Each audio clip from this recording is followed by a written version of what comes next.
Although the US military in particular being suspicious and afraid of Superman as they feel their throbbing 100-megaton erections become tiny, weak and flaccid in their hands compared to his godlike power is realistic, the fundamental point that Zack Snyder never got in Watchmen is that superheroes aren't supposed to be real. They're ideals created to inspire us, and when you reduce them to mere mortals who just happen to be stronger and so forth than ordinary human beings, the result is always a tragic farce, either literally, or in the case of Batman v Superman Dawn of Justice, cinematically. But as I explained in parts 1 and 2, that's precisely what Zack Snyder did to Superman in Man of Steel, reducing him to a stronger human being who doubts himself at every turn. And although the universal message of hope and idealism does exist in that movie, it is included on sufferance as part of a contractual obligation, and is almost entirely drowned out by Snyder's bitter, resentful and superhero-hating worldview.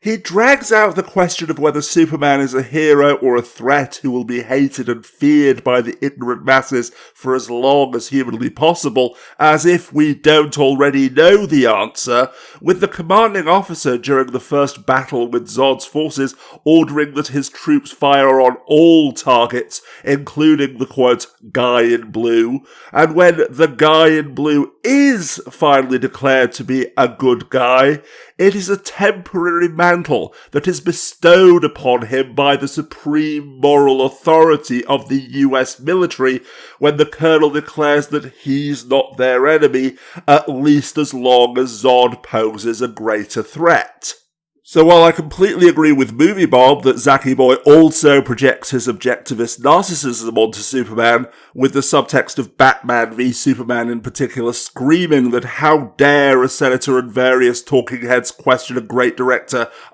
hero's creative decisions,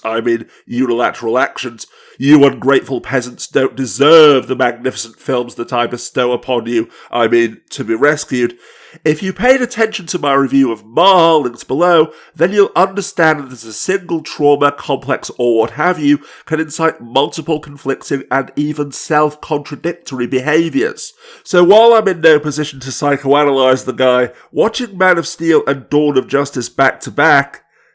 help me. The text and subtext of both films virtually scream that the military's Bruce Wayne's and Lex Luthor's bitter resentment of Superman, dressed up as righteous concerns about the threat that he may potentially pose, are a projection of Snyder's own feelings about the character. A hyper-successful man who is also incredibly fragile because his entire identity is built around the conceit that he's better than everyone else, made to feel small and powerless by an alien god, and is therefore desperate to take him down a peg simply to restore his own ego. Because while the rest of us look at Superman and feel inspired, people like Snyder either sneer in contempt or perceive him as a genuine threat, not to humanity or what have you, but merely to their own self-image.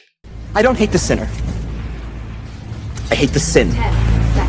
And yours, my friend, is existing.